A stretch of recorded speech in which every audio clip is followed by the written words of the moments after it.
مولا آپ کے درس سے متعلقہ کچھ سوالات یہاں پر آئے ہیں. ایک صاحب نے لکھا، حضرت آپ نے فرمایا کہ شیعہ بھی مسلمان ہے. ہمارے استاد صاحب فرماتے ہیں کہ شیعوں کا کلمہ اور ہے، پھر وہ صحابہ کرام کو معیار حق بھی نہیں مانتے اور نماز بھی اور طرح پڑھتے ہیں. کچھ لوگ کہتے ہیں کہ شیعہ حضرات صرف 3 نمازیں پڑھتے ہیں. وضاحت کر دیں. یہ ایسی باتیں ہیں جو بہت وقت چاہتی ہیں. میں نے جو اصولی باتیں کہی تھی ان پر سارے دوستوں کو توجہ مرکوز کرنی، ذہن میں اس کو بٹھاتے کہ جب کوئی یہ بات مانتا ہے نا کہ اب حضور کے بعد کوئی مرکز ہدایت نہیں آئے گا، 2 دین ہم لیں گے نا حضور سے لیں گے، وہ مسلم ہے، اس کو کافر نہیں کہہ سکتے. اب رسول کریم علیہ السلام اس دنیا میں ہمارے سامنے نہیں ہے کہ ہم آپ سے مسئلہ طے کرا دیں. کتابیں جو ہم تک پہنچی ہیں اس میں لوگوں نے بہت مختلف قسم کی رپورٹیں لکھی ہیں. کتابیں سب گروہوں کے پاس ایسی ہیں، بڑی بڑی ہیں، عالموں نے لکھی ہیں، پرہیزگاروں نے لکھی ہیں. ایک طرف ایسی ہسٹری ہے جس میں لوگوں کے ظلم ہی لکھے ہیں جن کو ہم صحابہ کرام کہتے ہیں. میں اور آپ تو چونکہ سنیوں میں پیدا ہوئے، ہمارے دلوں میں تو ان کی حقیقت ہے، ہم سمجھتے ہیں کہ ان کو برا کیوں کہ، مگر آپ ذرا اگر صبر کر کے حوصلہ سے کام لے کر کتابیں دیکھیں ان کی بھی، اور اپنی کتابوں میں جو نشاندہی کرتے ہیں ان کو ذرا دیکھیں اور تھوڑا سا یہ سوچیں کہ بھئی ان کی بات بھی تو کوئی سوچنی چاہیے. پھر میں اس وقت بیان نہیں کروں گا کیونکہ پھر بات پھیل جائے گی، کوئی بدمزگی ہو جائے گی. آپ خود کہیں گے کہ یار وہ بھی معذور ہے. اگر ایسے سلوک انہوں نے کیے حضور کی اولاد سے تو کیوں ان کو پھر نیک کہا جائے؟ اب وہ بیان کرنے کی باتیں نہیں کہ ان کو کھولا جائے پھر تو شیعہ سنی بحث چھڑ جائے گی. صرف بات یہ کہ جو کسی غریب کو پہنچا نا وہ نہیں کہتا کہ میں حضور کو نہیں مانتے گا، حضور سے پہنچا یہ لگے.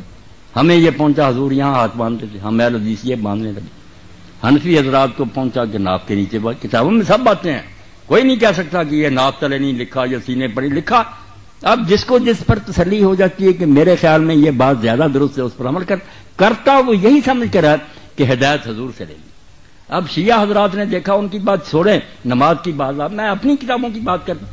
اگر کسی نے پڑھا ہے تو مصنف ابن ابی شیبہ دیکھے، یہ سب لوگ امام بخاری اور مسلم کے استاد تھے، ان سے پہلے انہوں نے کتابیں لکھی. اس میں الگ باب ہے کہ ان لوگوں کا بیان جو نماز ہاتھ چھوڑ کر پڑھتے. اب اس میں کون آدمی آتا؟ یہ ہم صحابہ کے عاشق کدھر جائیں گے پھر کہ عبداللہ ابن زبیر رسول اللہ کی پھوپھی کے بیٹے ہیں، یہ عبداللہ ان کا بیٹا ہے اور حضرت ابوبکر صدیق کا نواسا، ہاتھ چھوڑ کر نماز پڑھتا تھا. اتنا بڑا صحابی رسول. اور مدینہ منورہ میں، کوفہ میں، بصرہ میں یہ جتنے ہمارے امام ہیں ان کے جو استاد تھے صحابہ کے بعد ان کو تابعین. مدینہ میں جائیں امام سعید ابن مسیب جن کو سید التابعین کا، صحابہ کے بعد سب سے ہاتھ چھوڑ کر نماز پڑھتے. ہماری سنیوں کی کتابوں میں ہم بصرہ میں جاتے ہیں، حسن بصری اور محمد ابن سیرین یہ ہاتھ چھوڑ کر پڑھتے. مکہ میں یا کوفہ میں آتے ابو حنیفہ رحمۃ اللہ علیہ کے استاد دادا ابراہیم نخعی، یہ ہماری کتاب میں. اب کون سی نماز شیعوں کی رگ ہاتھ چھوڑ کر پڑھتے اور کیا ظلم کرتے؟ کوئی بات نہیں. ہماری کتاب میں گواہی دیتی کہ یہ نماز پڑھنے والے بھی صحابی تھے، بڑے بڑے تابعین.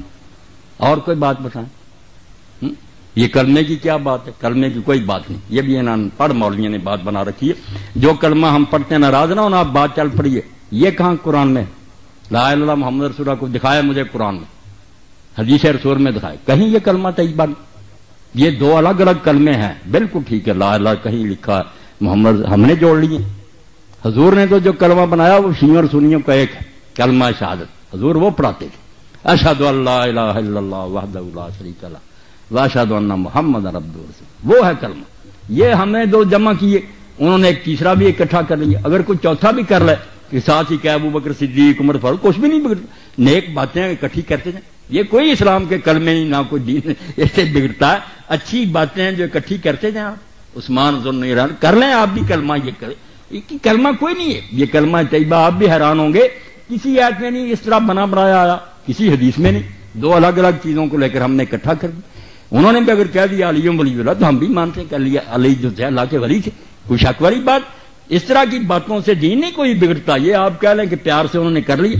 ہمارے ہاں یہ بریلوی دوست جو ہیں یہ اذان سے پہلے یہ صلات کہتے ہیں، بعد میں کہتے ہیں. ہم کہتے ہیں حضور نے نہیں کہی، یہ صحابہ نے اس لیے نہیں کہنی چاہیے. مگر یار اس میں کوئی کون سی کفر کی بات تو کوئی نہیں نا. درود شریف انہوں نے پڑھ دیا، کوئی اسلام سے نکل گیا. عقل سے کام لیا کریں. جتنی بات غلط نظر آتی ہے کہ یہ حضور کا طریقہ کہہ لیں، مگر کافر نہیں، کوئی غلط بات نہیں. درود شریف ہر وقت پڑھا جاتا ہے. کوئی صبر سے بھی کام لینا، کچھ نہیں بات. اور کون سی بات شیعوں نے کہہ دی؟ ہاں 3 نمازیں کوئی نہیں پڑھتا، کوئی مسلمان نہیں کہتا کہ 3 نمازیں، سب جانتے ہیں کہ 5 نمازیں، ان کے 5 کے نام ہیں، 5 کی رکھتے سارے مسلمانوں کی ایک ہیں کہ 2 فجر کی ہیں، 4 ظہر کی ہیں، 4 عصر کی ہیں، 3 مغرب کی ہیں، 4 عشاء کی، شیعہ کی بھی اتنی ہیں، سنیوں کی بھی اتنی۔ اب مسئلہ کیا ہے؟ جمع بین الصلاتین، کہ 2 نمازیں اکٹھی پڑھی جا سکتی ہیں کہ نہیں۔ یہ جب ہم پرانی حدیثوں کو دیکھتے ہیں، ٹھیک ہے جب زد آ جاتی لوگ زد میں دور تھے، شیعوں کی کتابیں میں نے پڑھی، ان کے علماء بھی میں جانتا ہوں، وہ سارے مانتے ہیں مگر روک نہیں سکتے، جانتے وہ بھی ہیں کہ الگ الگ 5 وقتوں میں پڑھنا، ہماری طرح وقت لکھے ہوئے کہ زور یہاں تک ہے، اثر یہ بالکل ہمارے والے طریقے ہیں۔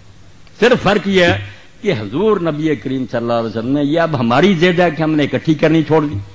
رسول کریم علیہ السلام سے صحیح حدیث ہے، چاہے امام ترمذی کہتے ہیں اس پر کسی نے عمل نہیں کیا، یہ تو آپ کی اپنی مرضی، حدیث میں کوئی خرابی ہے کہ آپ نے مدینے میں ہوتے ہوئے نہ سفر تھا، نہ بارش تھی، نہ خطرہ تھا، نہ بیمار تھے، ظہر اثر کی 2 نمازیں اکٹھی پڑھائیں، 4 فرض اس کے 4 8 مغرب اور عشاء کی، بالکل صحیح حدیث، کوئی شک نہیں۔ اب بلا وجہ اکٹھی کی۔ ابن عباس سے لوگوں نے پوچھا، ابو ہریرہ سے پوچھا کہ حضور نے ایسا کیوں کیا؟ جب کوئی مجبوری نہیں، فرمایا اسی لیے کہ امت سے تنگی دور ہو جائے، امت کو پتہ چل جائے کہ اکٹھی بھی پڑھ لیں کوئی بات نہیں۔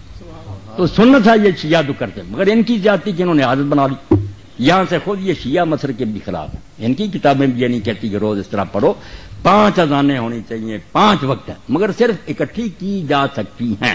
مسئلہ اتنا تھا کہ جائز ہے اگر کوئی کر لے، ہم نے ضد کر لی کہ کرنی نہیں اکٹھی کی تو کافر ہو جائیں گے، ہم بھی جھوٹے ہیں، جب جی چاہے اکٹھی 2 نمازیں پڑھ سکتا ہے، ظہر اثر مغرب عشاء جائز۔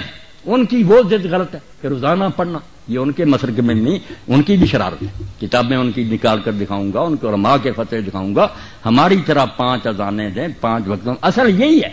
مگر کبھی اگر اکٹھی کو کر لے تو بیٹا اتنی بات تھی کہ وہ جائز، ہم نے ضد کر لی کہ نہیں پڑھنی، انہوں نے کر لی کہ ہم نے جان بوجھ کر اسی طرح پڑھنا ہے، یہ کیڑ بن گئی۔